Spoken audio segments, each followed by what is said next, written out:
সাংবাদিক মঞ্জুরুল আলম পান্না যখন সাদ্দামের ছোট ভাইকে জিজ্ঞেস করা হয় এই হত্যাকাণ্ডের জন্য আপনি কাকে দায়ী করুন, তখন তিনি কি বলছেন চলুন শুনে আসে, তারপরে বিস্তারিত বলছে। বললাম ভাই তুই ছেলেটার একটু কোলে নে।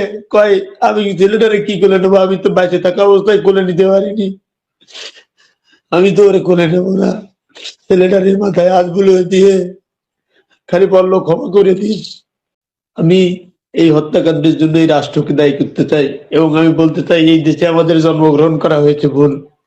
যদি এই দেশে আওয়ামী লীগ করার কারণে যদি এই অবস্থা হয় তাহলে আমাদের মেরে ফেলা। ভাই আমরা এই পৃথিবীতে বাঁচতে চাই না। আমাদের আমার ভাই আমার কালকে বলিতে আমি কি নিয়ে বাঁচবো, আমার তো সব শেষ, আমি কি নিয়ে বাঁচবো।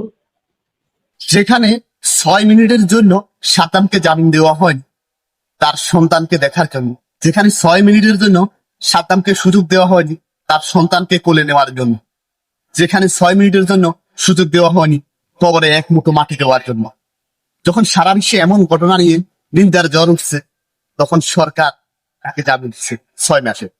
এখন কি সাদ্দাম তার সন্তানকে কোলে নিতে পারবে, তার স্ত্রীর সাথে সে সময় কাটাতে পারবে? এভাবে যদি মানুষের অধিকার হনন করা হয় একদিন এই রাষ্ট্রে হাজার সাদ্দাম সৃষ্টি হবে, তখন এই রাষ্ট্রের অবস্থা কি হবে?